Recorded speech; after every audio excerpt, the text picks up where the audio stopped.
అని చెప్పాడు, నన్ను పెళ్లి చేసుకున్నాడని చెప్తోంది.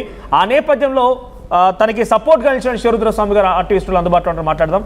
సో అసలు మహిళ ఎవరు, అఘోరి చెప్పిన మాటలకు మోసపోయి నమ్మడం ఏంటి, తనని పెళ్లి చేసుకోవడం ఏంటి, అసలు ఏం జరిగింది?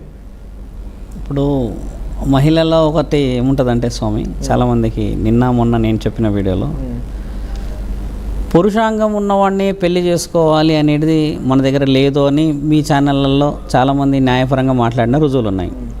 ఇప్పుడు ఎల్లూరి శ్రీనివాస్ మాయ మాటలతోని మభ్య పెడతాడన్న ఉద్దేశమే అమ్మాయి వ్యక్తపరిచింది. దానికి ఆ అమ్మాయి మొదట వ్యక్తిగతమైన జీవితంలో ఓడిపోయింది. సానుభూతిగా ఇద్దరి పరిచయం ఏర్పడిన తర్వాత ఆయన గారు నేను నీతో పాటు ఉంటా, తోడుగా ఉంటా అని చెప్పేసి మాట్లాడినప్పుడు ఆ తోడుకి ఆయన తాళి కట్టాడు. ఇదొకటి రుజువు. ఇంకో విషయం ఏంటంటే తాళి కట్టేసి యాక్సెప్ట్ చేసింది. అబ్సల్యూట్లీ భర్తగా యాక్సెప్ట్ చేసినందుకే వాళ్ళిద్దరు తాళి కట్టుకున్నారు. ఆ కాలభైరవుడిది విగ్రహం కూడా అమ్మాయి దగ్గర ఉంది. అది నేను కూడా పబ్లిష్ చేసి ఇచ్చాను.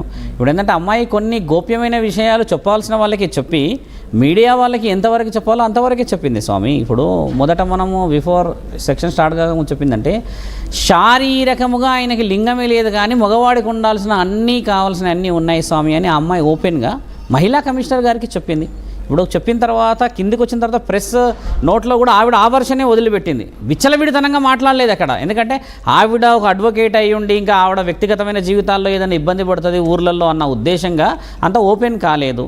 ఇప్పుడు మీరు అన్నట్టుగా ఏంటంటే పురుషుడైతేనే తాళి కట్టాలా అన్న వర్షన్ ఈ మధ్య చాలామంది అడుగుతున్నారు, చాలా కాల్స్ వస్తున్నాయి కదా. ఒక అమ్మాయి తోడు కోసమే వెళ్ళింది, అంతేగాని ఈయన గారు ఏదో సుగబెట్టేసి ఆవిడని ఏదో జీవితాన్ని తీసుకెళ్తాను చేయొచ్చు. ఖచ్చితంగా తను ఒక అడ్వకేట్, చాలా అవగాహన ఉంటుంది.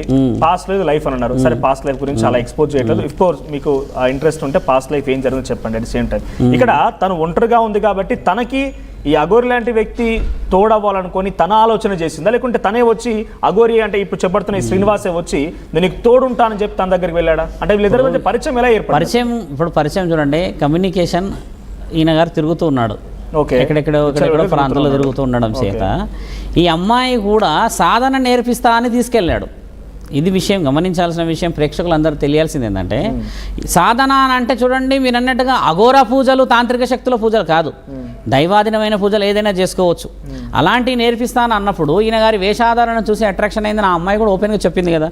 ఇప్పుడు దానికి ఈయనేం చేశాడు, వ్యక్తిగతమైన విషయాలు ఇద్దరు కూర్చొని పర్సనల్ లైఫ్ అంతా మాట్లాడుకొని శ్రీనివాస్ గా చెప్పబడుతున్న ఈ అఘోరి ఆ మహిళ దగ్గరికి వెళ్ళారా, లేకుంటే ఈ ఇద్దరు ఇంటరాక్షన్ మహిళ అప్రోచ్ అయింది, మహిళ దగ్గరికి ఈయన అప్రోచ్ అయ్యాడు.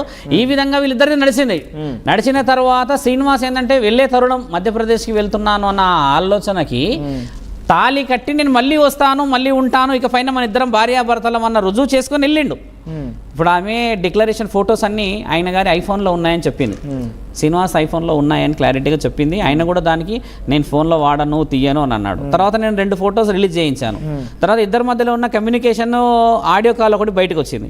ఇన్ని వచ్చిన తర్వాత శ్రీనివాస్ ఏమని అన్నాడు, అదే రోజు సాయంత్రం ఈ అమ్మాయి రాగానే పెళ్లి చేసుకున్నాడు. ఇప్పుడు నీకు డైరెక్ట్గా వచ్చి నువ్వు విత్ ప్రూఫ్ నేను కాదు ఇదని చెప్పమని చెప్పి నేను అడుగుతుంది కూడా ఇప్పుడు కూడా ఏంటంటే ఛానల్లో నేను ఎలా డాక్యుమెంట్ ప్రొవైడ్ చేస్తున్నాను, నువ్వు అలా ప్రొవైడ్ చేయొచ్చు కదా శ్రీనివాస్ వచ్చి ప్రత్యక్షంగా.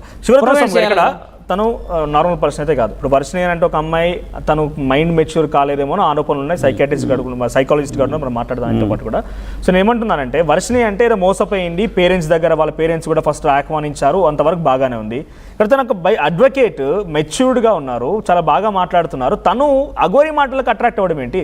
ఒక అబ్బాయి పోయి మాట్లాడితే తను వేధిస్తున్నారని చెప్పి కేసులు పెట్టి పోలీస్ స్టేషన్కి గిడిచే అవకాశం ఉంటుంది. అటువంటిది ఒక వ్యక్తి వస్తే అంత ఈజీగా మాట్లాడే అవకాశం కల్పించిందా? అడ్వకేట్ కంటే ముందు ఆవిడ ఆడది స్వామి.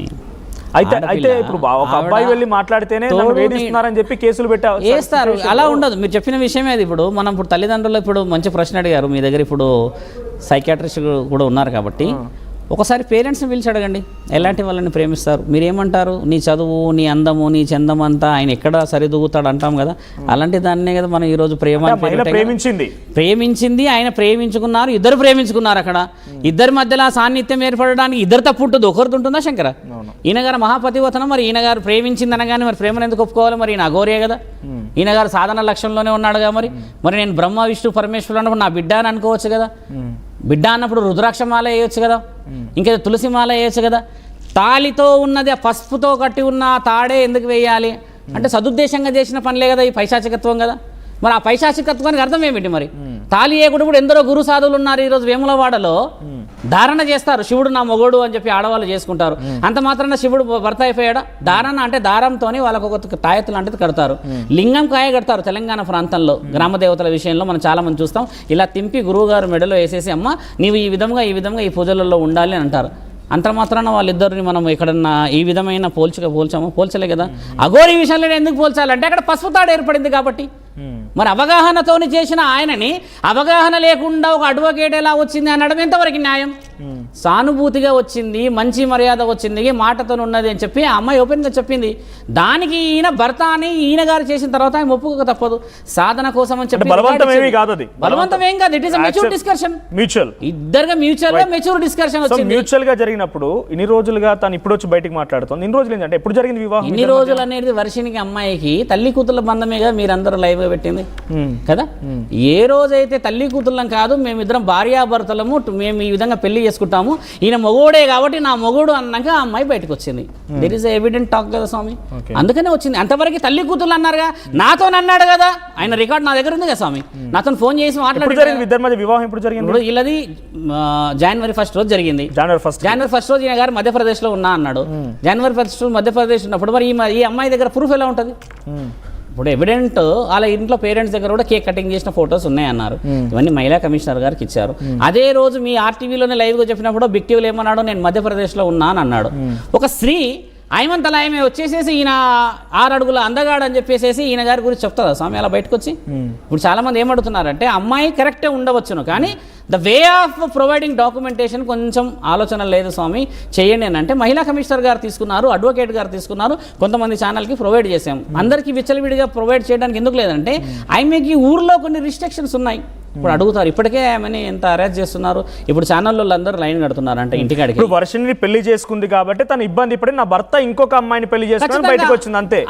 లేకపోతే బయటకు రాకపోయేది. గోప్యంగా సినిమా చేసిన పనులు కూడా అవే కదా మరి, గోప్యంగా ఉండే కదా మరి. నా భార్యవు నువ్వు అది ఇది అని చెప్పేసి ఆడియో రికార్డ్ అని పెట్టిండు కదా. ఇద్దరి మధ్యలో ఒక విషయం అయితే జరిగింది కదా ఒక 4 months నుంచి. ఇదే విషయం ఆర్టీవీ అఘోరిని అడిగినప్పుడు, శ్రీనివాస్ అడిగినప్పుడు, నేను నా వర్షన్ మాత్రమే అక్కడ మెసేజ్లో ఉంది కానీ తన వర్షన్ ఏం లేదు. తను మద్యం సేవించుతూ మద్యానికి అలవాటు అయిపోయింది, నేను చచ్చిపోతానని చెప్పి డిప్రెషన్లో ఉంటే నేను తనని కాపాడాని రకంగా మాట్లాడని చెప్పి కాపాడండి కదా. కాపాడిన వాడు ఎందుకు మరి చట్టపరంగా వచ్చి రావట్లేదు ఇక్కడికి? When we provide a documentation to the society అంటే ఒక హైయర్ అఫీషియల్కి ఇచ్చినప్పుడు శ్రీనివాస్ ఎందుకు వచ్చి ప్రొవైడ్ చేస్తలేడు? ఇప్పుడు మీరు అన్నట్టుగా ఆమె డిప్రెషన్లో ఉన్నప్పుడు 3,60,000 ఇచ్చి కాలభైరవుడు విగ్రహం ఇచ్చి మెడలో తాళ్ళిచ్చి రాత్రంతా మద్యం మత్తులో ఆ అమ్మాయి శరీరాన్ని అంతా ఇబ్బంది పెట్టడం ఎంతవరకు న్యాయం? ఒక స్త్రీ సో ఇప్పుడు తనకి ఏ మాత్రం ప్రేమ లేకుంటే, ఏ మాత్రం తనపై అంగీకారం, తన భర్త అంగీకారం లేకపోతే ఇన్ని ట్రాన్సాక్షన్స్ ఏంటి అసలు? ఆ మహిళకి ఎట్లా వచ్చినాయి? తన సింగిల్ లేడీ అంటున్నారు, అంటే తన డిప్రెషన్ ఉంది అంటున్నారు, 3,15,000 రూపాయల ట్రాన్సాక్షన్స్ అన్ని కూడా ఇవన్నవే కదా. అవును, ఈ ట్రాన్సాక్షన్స్ ఎట్లా పాసిబుల్? ఎందుకు వేసింది అసలు? తన గ్యారంటీ ఏమున్నది ఎవరి దగ్గర అనేది? తనకు ఎందుకు వేయాల్సి వచ్చిందని అంటున్నా. అఘోరి రిపేరింగ్ అని వేసిందని ఒకటి అన్నది, తర్వాత వ్యక్తిగతమైన అన్నారు. కార్ రిపేరింగ్ 3 లక్షలు కావు, అదొక మాట మాట్లాడింది అమ్మాయి, కానీ వ్యక్తిగతంగా ఎన్నో ఉండవచ్చు ఖర్చులు. శ్రీనివాస్ అఘోరి మన ఈ ఆయన పేరు వర్షిని వాళ్ళ పేరెంట్స్ ఏమన్నారు, రాత్రంతా తాగుతూనే ఉంటాడు, 10-20 తాగుతాడు అన్నారు కదా. అంటే విచ్చలవిడితనం ఉందని అర్థం కదా. డబ్బులు దానికే ఉపయోగించి ఉండవచ్చు. ఒక కార్కి 3 లక్షలు ఖర్చు అవుతుందా? రిపేరింగ్ అయితే కాదు కదా స్వామి. సరే, తన విచ్చలవిడితనానికి మహిళ కూడా డబ్బులు సహకరించి వేసింది, మంచిగా వేసిందని వేసింది.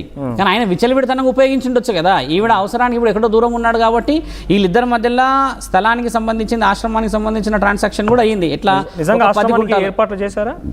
ఏర్పాట్లు చేయడానికి లేదు, ఆయన కొనుక్కుంటా స్థలం అని తిరిగాడు. నాతో కూడా అడిగాడు కదా, నేను కూడా చెప్పాను కదా, నేను కూడా స్థలం గురించి మాట్లాడతలే స్వామి రమ్మని చెప్పాను కదా. ఈ అమ్మాయి కూడా 2-3 నెలల నుంచి ఇద్దరి మధ్యలో ఆశ్రమం గురించి కొండగట్టు ప్రాంతాల్లో 10-20 గుంటాల విషయంలో కూడా ఇద్దరి మధ్యలో మాట మర్యాద వచ్చి స్థలం కూడా నిర్ణయించారు.